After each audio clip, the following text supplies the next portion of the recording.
Hello बच्चों। तो देखिए बोर्ड पे आपको दो क्वेश्चन नजर आ रहे होंगे बहुत ही बढ़िया से, और क्वेश्चन देखिए किससे रिलेटेड है।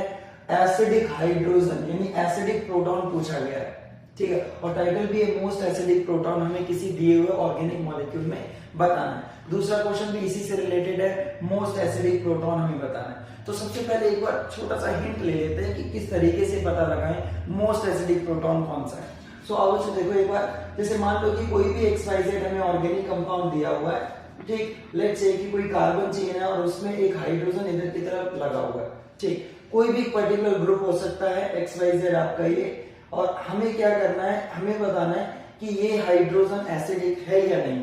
तो सबसे पहले मैं बताऊं कि हाइड्रोजन एसिडिक जो है वो कहीं ना कहीं जब होगा जब ये बॉन्ड बहुत अच्छा पोलैरिटी शो करेगा, मतलब बहुत बढ़िया पोलैरिटी शो करेगा, पोलर होना चाहिए। साथ ही साथ जब ये यहां से प्रोटॉन इस तरीके से रिलीज होगा तो जो भी पर्टिकुलर स्पीशीज है उस पर नेगेटिव चार्ज आएगा और वो बनेगा कॉन्जुगेट बेस। क्या बनेगा? Conjugate base. देख रहे हैं आप लोग, कॉन्जुगेट बेस बनता है। अब ये कॉन्जुगेट बेस अगर बहुत स्टेबल है, ठीक, स्टेबल, तो कहीं ना कहीं ये जो आपका एसिड था उसने इस प्रोटॉन को बहुत इजीली क्या किया है, रिलीज किया है, इसको निकाल बाहर किया, ठीक। अब ये कॉन्जुगेट बेस स्टेबल कब होगा? जब ये नेगेटिव चार्ज किसी तरीके से ये स्टेबलाइज होगा, जब ये इस पे जो बर्डन है ये किसी तरीके से स्टेबलाइज होगा। तो कहने का मतलब हुआ कि जो भी पर्टिकुलर स्पीशीज पे नेगेटिव चार्ज आ रहा है, सपोज जो भी पर्टिकुलर स्पीशीज पे नेगेटिव आ रहा है उससे कोई ना कोई इलेक्ट्रॉन विदड्रॉइंग ग्रुप प्रेजेंट होना चाहिए ताकि इस नेगेटिव चार्ज को वो क्या कर सके, स्टेबल रख सके, ठीक। और यहां से जुड़ा जो हाइड्रोजन था वो इजीली आपका फिर प्रोटॉन फॉर्म में यानी H+ फॉर्म में रिलीज हो जाएगा। जैसे यहाँ पे अगर हम देखें पहले क्वेश्चन की तरफ, तो इस क्वेश्चन में कुछ 4 लोकेशन ऐसी हैं जहां पे हमें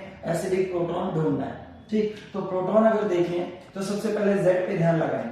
Z जो है आपका Z प्रोटॉन यानी कि ये वाला जो है ये नाइट्रोजन से जुड़ा है, सो ऑब्वियसली ये बॉन्ड पोलर है, बिल्कुल ठीक। यहाँ पे ये जो कार्बन है इससे जुड़ा हुआ बॉन्ड ये बहुत अच्छा पोलैरिटी तो नहीं शो करेगा बट उसके कंपैरिजन में ये लेस पोलर है, ठीक। इसके बाद यहां वाला जो बॉन्ड है ये भी कहीं ना कहीं लेस पोलैरिटी शो कर रहा है और ये बॉन्ड भी बेटर पोलैरिटी शो कर रहा है।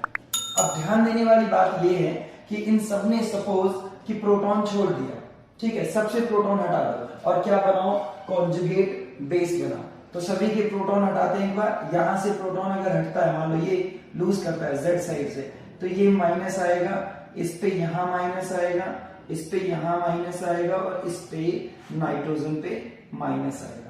अब देखने वाली बात ये कि ये नेगेटिव चार्ज इधर कोई भी ग्रुप ऐसा नहीं है जो इस नेगेटिव चार्ज को अपनी तरफ खींच करके स्टेबल बनाए, जबकि यहां वाले में आप अगर देखें तो ये नेगेटिव चार्ज रेजोनेंस स्टेबलाइज्ड होगा। देखिए पाई बॉन्ड है ना, यहाँ पे आपका negative charge single bond pi bond, तो रेजोनेंस में पार्टिसिपेट कर रहा है। ये नेगेटिव चार्ज भी यहाँ पे किसी तरीके से कोई मदद नहीं कर रहा है कि इसको स्टेबल रख सके, ठीक। जबकि ये वाला जो है आपका ये भी रेजोनेंस स्टेबलाइज्ड हो सकता है, ठीक। तो अब यहाँ पे या तो X वाला सही आंसर होने वाला है या फिर ये P वाला प्रोटॉन जो था वो आपका सही आंसर है मोस्ट एसिडिक में।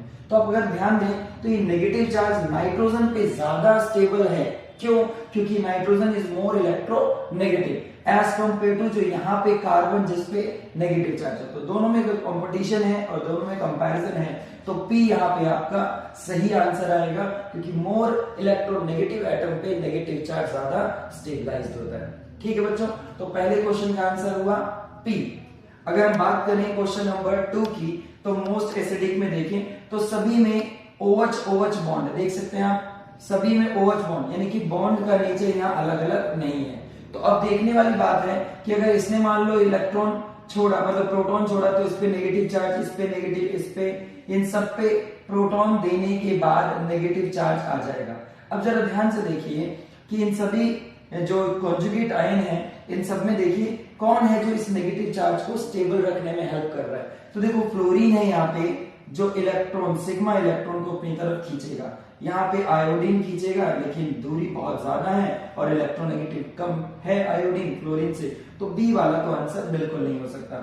अब हम देखते हैं तो सी में देखें अगर, तो भाई ये भी अपनी तरफ से इलेक्ट्रॉन को मतलब कहीं ना कहीं स्टेबिलिटी बढ़ाएगा ऑक्सीजन पे जो नेगेटिव चार्ज है, बट कहीं ना कहीं देखें तो फ्लोरीन यहाँ ज्यादा क्लोज था और सी वाले में फ्लोरीन का डिस्टेंस ज्यादा, तो अभी भी ए आंसर सबसे ज्यादा अप्रोप्रिएट है। उसके बाद अगर आप देखें तो फ्लोरीन यहाँ पे तो काफी क्लोज है किसके, ऑक्सीजन के, तो ये ज्यादा से ज्यादा नेगेटिव चार्ज को स्टेबलाइज करेगा एज कंपेयर टू ए, तो मोस्ट एसिडिक जो है वो यहाँ पे डी ऑप्शन होने वाला है। ठीक, आपको समझ आया, बहुत सही। इसके अलावा एक और एग्जांपल लेते हैं, कई बार हम लोग कीटोन की बात करते हैं, जैसे ये वाला कीटोन है, ये सिमेट्रिकल कीटोन है, तो दोनों ही सेम टाइप के अल्फा हाइड्रोजन है, इसमें एल्डोल कंडेंसेशन रिएक्शन में अल्फा हाइड्रोजन की जरूरत पड़ेगी कि एसिडिक कौन सा है, तो ये दोनों सेम है, लेकिन बाई चांस अगर हम बात करें अनसिमेट्रिकल की, तो जैसे मान लीजिए यहाँ पे इसका नेचर और इसका नेचर ठीक है डिफरेंट है, और ये यहाँ पे जो ग्रुप है ये इलेक्ट्रॉन विदड्रॉइंग ग्रुप है, तो ये ग्रुप की वजह से इनके जो हाइड्रोजन है ये एसिडिक है, हाइड्रोजन जो है यहाँ के वो कैसे हैं, एसिडिक। अब कंपेयर करना है कि इनमें से यानी कि ये जो ग्रुप है और यहां वाले ग्रुप में ज्यादा एसिडिक किस में है, तो जरा देखो चेक करें, तो मान लेते हैं एक बार कि ये हाइड्रोजन H+ की फॉर्म में हटा देता है, तो यहां आएगा नेगेटिव चार्ज, और ये नेगेटिव चार्ज फिर से रेजोनेंस में पार्टिसिपेट करेगा, तो कहीं ना कहीं ये प्रोटॉन जो है यहाँ पे हाइड्रोजन वो एसिडिक है। ऐसे ही सेम इसमें भी होगा कि अगर ये हाइड्रोजन देता है तो वो वाला भी पार्टिसिपेट करेगा, और इस तरीके से ये भी रेजोनेंस स्टेबलाइज। लेकिन हुआ ये कि ये जो कॉन्जुगेट बेस है ये पहले वाले से कम स्टेबल होगा, क्योंकि जो आपकी अल्काइल चेन है ये कौन सा इफेक्ट शो करती है, प्लस आई, तो इधर ही ये क्या करेगा, इलेक्ट्रॉन डेंसिटी इस पे बढ़ा रहा है, जबकि इसको तो अपना बर्डन कम करना था, जबकि यहाँ ऐसा कोई नहीं है जो इसको इलेक्ट्रॉन डेंसिटी प्रोवाइड करे। उल्टा क्या होना चाहिए, कोई ना कोई खींचने वाला ग्रुप चाहिए जो नेगेटिव चार्ज को स्टेबल रखने में मदद करे। तो कहीं ना कहीं देखा जाए तो ये वाला ज्यादा एसिडिक होगा as compare to this one. Hope कि आपको समझ आया होगा ये आपका एसिडिक प्रोटॉन वाला वीडियो। अगर आपको लेक्चर अच्छा लगा हो तो एक लाइक जरूर दे दें।